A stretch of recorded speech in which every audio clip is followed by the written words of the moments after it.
To the northern Panhandle, where efforts are underway to preserve a building that some consider historic. The Weirton Historic Landmarks Commission wants to turn what's known as Cove School into a museum that focuses on the region's steel-producing history. The mayor wants to tear it down, possibly for a parking lot. Carrie Brown has more.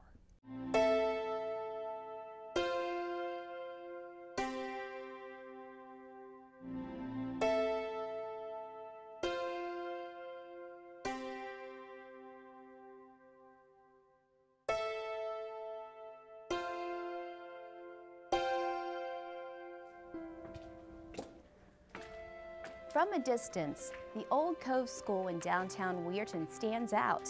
But once inside these walls, you're surrounded by broken windows, peeling paint, and loose tiles. Despite its appearance, the Weirton Historic Commission plans to turn this eyesore into the jewel of the community.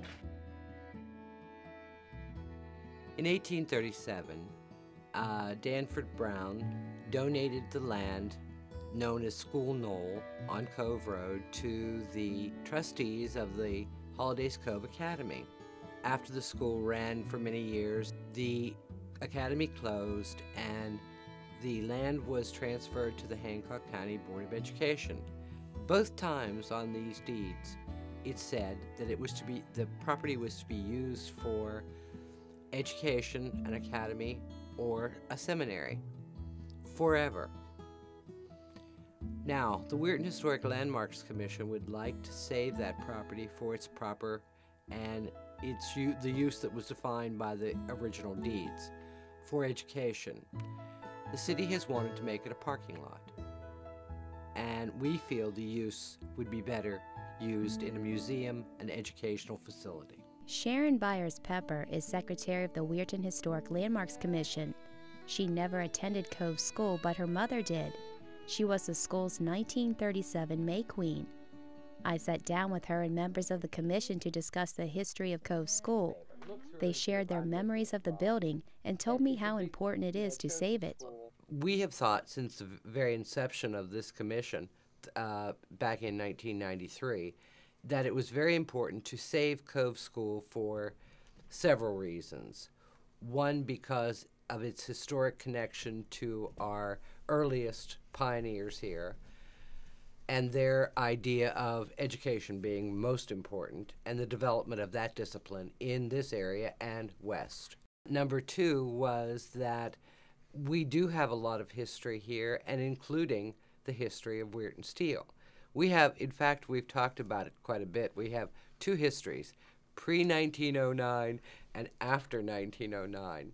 And so those are both important areas of our history. I had 5 other siblings attend Cove School, and they also really enjoyed Cove School, and today I know that they would want Cove School to be saved. I feel that way. That's why I'm here today. Adeline Mackey spent much of her life working at Weirton Steel. She's seen the decline of the steel industry and its effect on the community. In the 1970s, the steelmaker employed nearly 15,000 people. Today, that number is around 1,200. Because we have lost a lot in the city. The city's really gone down really fast. Mayor Bill Miller is a former employee of Weirton Steel. He supports having a museum, but in a different location. If you take a look at the school today, it's in disrepair as far as I'm concerned. The windows have been broken out. Inside has been pilfered by vandals.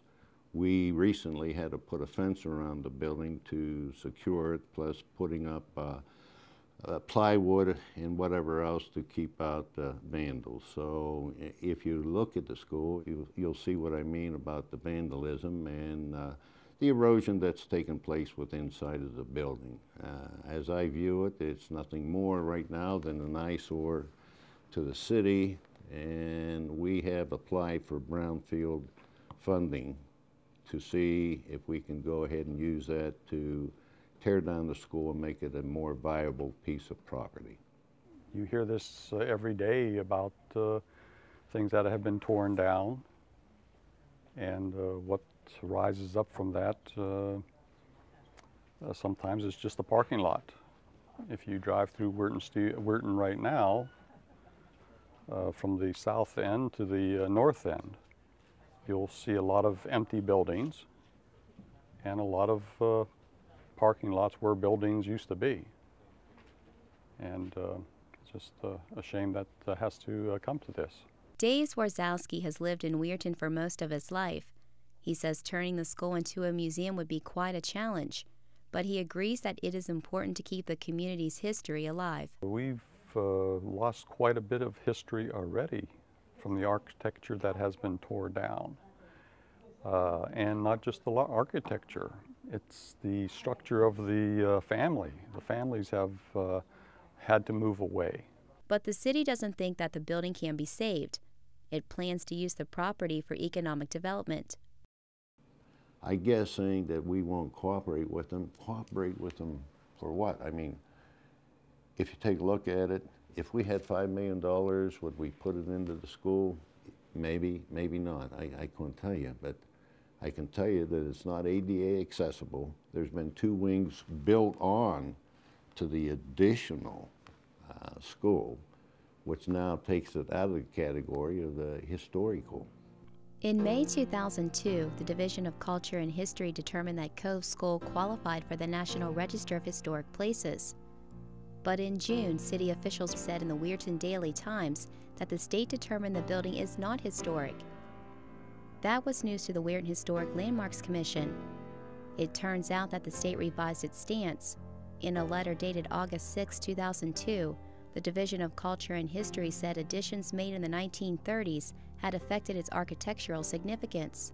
Instead, the agency wrote it's possible to get historic status for Cove School if there is community support in preserving the social history of the city and Weirton Steel. We've been fighting that story since 2002, trying to get the truth out that it is eligible.